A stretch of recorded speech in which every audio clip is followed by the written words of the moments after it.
Espérenme nada más. Espérense tantito. Vamos a poner una encuesta. Digo nada más para que se hizo en septiembre del 2024.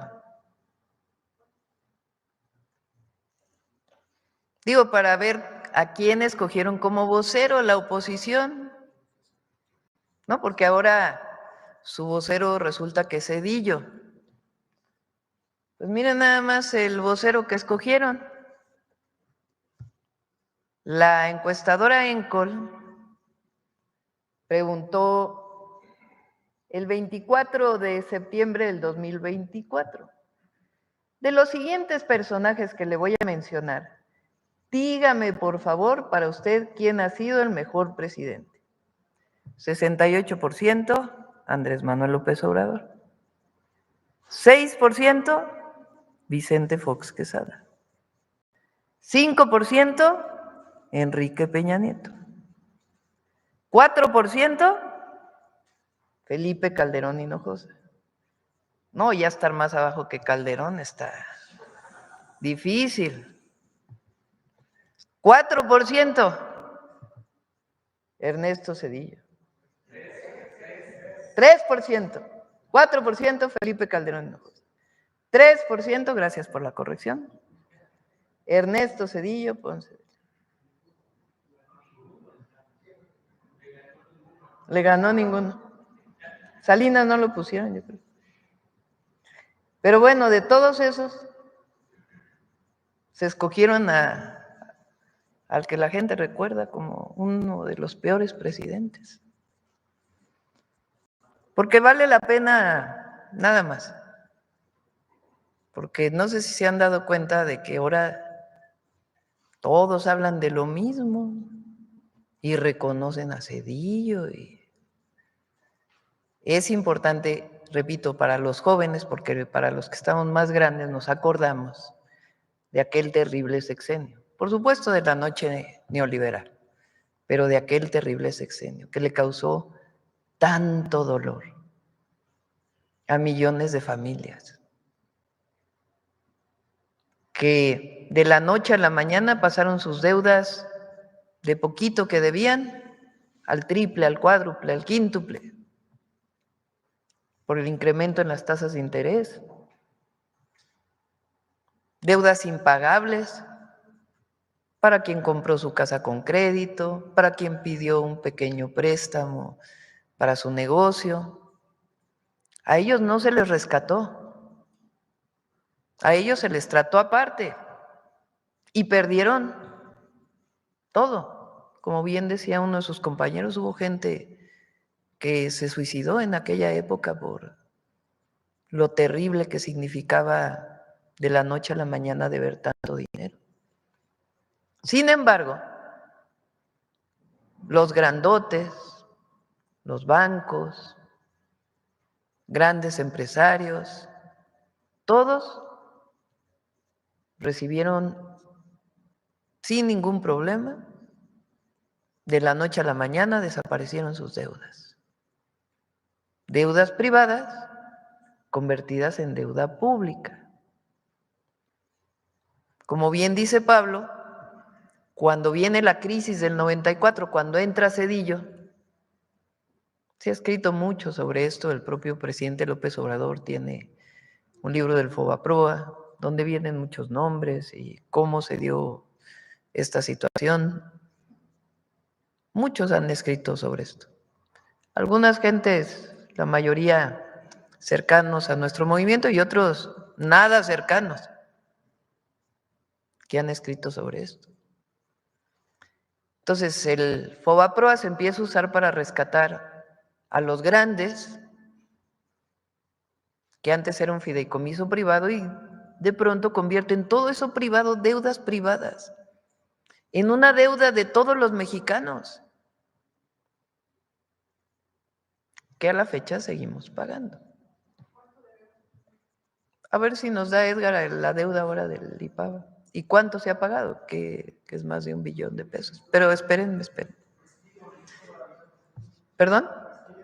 ¿Las denuncias todavía?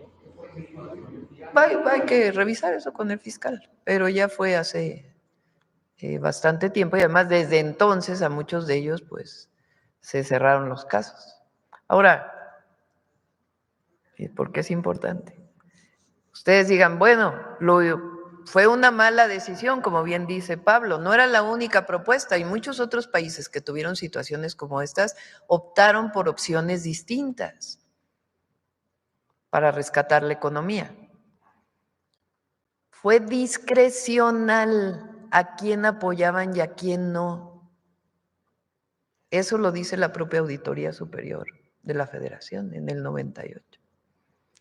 No solamente fue una mala decisión, sino que además a quienes rescataban era absolutamente discrecional. Vicente Fox, el siguiente presidente de México, se benefició del FOBAPROA a sus empresas, como muchos otros políticos. ¿De quién dependía? Pues de decisiones discrecionales, este sí, este no. Algunos que ni debían también se les pagó. ¿Hubo transparencia? No. Entonces sí vale la pena recordar lo que fue aquella época. Mañana vamos a hablar de las represiones durante el sexenio de Zedillo.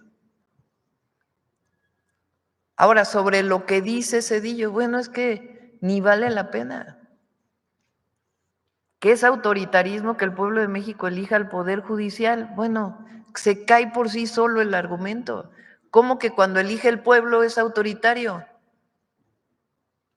Y cuando eligió él, porque recuerden que él cuando llega se quiere diferenciar de lo anterior y quita a todos los de la Suprema Corte. Votan el PRI y el PAN juntos. A todos los quita. Cambia la Constitución y elige a 11, ¿no? ¿Quiénes estaban ahí? ¿Quién los eligió? Él. Él los decidió porque él los propuso al Senado y el Senado los votó. Entonces, ¿cómo eso no es autoritarismo? Y que elige el pueblo la Corte es autoritario. ¿Cómo eso es destruir la democracia? Ahora sí que alguien me explique. ¿Cómo es que cuando decide el pueblo es autoritario y cuando decide uno solo es democracia? ¿Quién decidió quién se beneficiaba del FOBAPROA? Él y los suyos. En todo lo demás hay transparencia. Pero además, pues hay nomás las comparaciones y el reconocimiento del pueblo de México. Bueno, ahora sí vamos a las preguntas del tema. Vamos a ver. Por acá primero. Y me sorprendió mucho que los mexicanos seguimos pues pagando este quebranto de más de 1.800.000 millones de pesos, en el que cada año en promedio pagamos 60.000 millones de pesos, Presidenta, y pues como se ha visto aquí, ¿Qué pasó el dato de bien?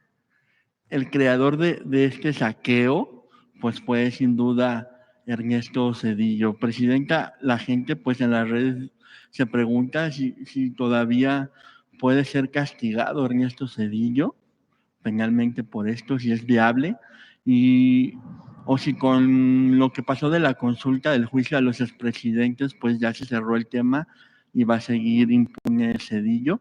Y también no es tanto un tema penal, es un tema de qué opina el pueblo de México y que se conozca lo que ocurrió. ¿Qué ocurrió en aquella época y cómo es posible que un expresidente que hizo este desfalco a la nación, que se caracterizó por la represión, que como dice la Bastida, candidato, también beneficiado por el FOBAPROA, por cierto, candidato del PRI en el 2000, en sus propias memorias, Zedillo entregó la presidencia al PAN por una solicitud que le hizo el gobierno de Estados Unidos cuando le presta $50,000 millones. dicho por la Bastida. Entonces, ahora resulta, porque como no tienen voceros, pues se van a buscar uno que supuestamente tenga credibilidad. Bueno, ¿cuál credibilidad puede tener un expresidente que vendió el ferrocarril y después se fue a trabajar a la empresa donde la vendió, a quien le vendió? Eso se llama aquí en China conflicto de interés. Claro, quien tiene hoy 20 años, 22, 30 pues, porque era muy jovencito, a lo mejor no se acuerda de aquella época. Entonces, es muy importante recordarle a las y a los jóvenes lo que vivimos en aquel periodo y cómo al que se reconoce como el de la gran transición a la democracia, pues en realidad ya había un acuerdo desde la época de Salinas entre el PRI y el PAN. Desde entonces le llamábamos el PRIAN, nada más que se quitaron la máscara hasta el 2021, pero representan los mismos intereses, el mismo modelo y la misma corrupción. Entonces, por eso es importante que ustedes nos ayuden, que nos ayuden todos aquellos que, a ver quién perdió su casa, quién perdió su negocio, que diga, es cierto, qué fue lo que le pasó, su historia. Porque no es necesariamente algo penal, que ya pasó tantos años, pero sí que se recuerde, porque quien olvida su historia puede cometer los mismos errores hacia el futuro. Presidenta, y con respecto a estos intereses que seguimos pagando y que esta deuda parece que es eterna, ¿hay posibilidad de que se pueda renegociar? ¿A quiénes les seguimos pagando pues este Sí, dinero? es complejo. Si quieren, invitamos al secretario de Hacienda y para que nos platique por qué se tiene que seguir pagando esta deuda, qué significa, porque no es tan sencillo, ¿no? Dejar de pagar una deuda tiene sus implicaciones. Entonces, pero es importante que también se explique por qué, qué impactos tuvo en la economía, qué impactos tiene y por qué se tiene que seguir pagando, ¿no? Es importante. Regresando un poco al tema Cedillo, la última vez que habló acerca del Fobaproa, el expresidente le envió una segunda carta pública a usted y en un párrafo de la carta dice, la presidenta insiste y está en su derecho en el tema del rescate bancario que formó parte de la respuesta a la crisis financiera que tuvo que enfrentar mi gobierno. Que lo haga, pero sin incurrir en falsedades ni calumnias. También pudiera ocuparse en pensar qué haría ella de enfrentar el riesgo de quiebra del sistema bancario y con ello de la economía del No, país. nunca cometería actos de corrupción, número uno. Y número dos, pensaría primero en los de abajo. Sí, esa es la diferencia. Sí, justamente. No se rescató nunca a los pequeños deudores. Y hay muchos ejemplos en el mundo, como bien menciona Pablo, de otras formas en que se rescató a los bancos. Bueno, una de las últimas fue el propio presidente Obama, que lo que hizo fue quedarse con parte de los bancos, el gobierno, y después venderlos, entre muchas otras opciones. Como bien dice Pablo, en aquella época había otras opciones que nunca se quisieron discutir con el presidente de la República. Él tomó sus decisiones. Decisiones que llevaron pues a una crisis tremenda, tremenda, con millones de mexicanos afectados, con aumento de la pobreza en el país. Entonces, primero el modelo es distinto. Ellos siempre defendieron el modelo neoliberal. Y segundo, estuvo plagado de corrupción y de discrecionalidad. Y para mí el pueblo de México lo es todo. Jamás pactaríamos con un gobierno extranjero para una transición en el país, una supuesta transición. No, no somos lo mismo, afortunadamente. Hoy se presentó el tema del FOBAPROA. El tema del FOBAPROA lo presentó la presidenta Claudia Sheinbaum y Pablo Gómez. Pablo Gómez es el actual titular de la UIF, de Unidad de Inteligencia Financiera. Es un descaro lo que dice Ernesto Zedillo. Deberían de lavarse primero las manos, la boca, antes de hablar, porque ayer le presentábamos la carta de Ernesto Zedillo y donde decía que, pues, que él hizo un buen trabajo, que él rescató la economía de México, él hizo crecer la economía de México. Eso es lo que dijo Zedillo en su carta el día de ayer que estábamos leyendo. Incluso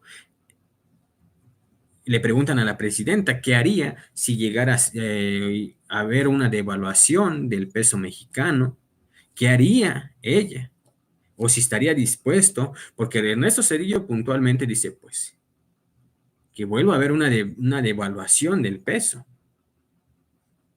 Imagínese a estas alturas que venga un personaje, un político con una mentalidad que todavía quiere que vuelva a haber otro jugo a prueba. Imagínese cómo estaríamos, ¿no? A estas alturas. Eso es lo que dice Zedillo en su carta el día de ayer. Pero le digo, Pablo Gómez presentó este informe, incluso el video que usted vio, para rescatar banqueros, para rescatar los de arriba, qué pasó con las familias de abajo, qué pasó con las empresas, los que tienen una tiendita, los que tenían, no sé, una pollería, vendían, no sé, pan, a panadería, ¿qué pasaba con ellos? ¿Qué pasó con ellos? Pues no hay nada, nunca se les ayudó, ¿sí?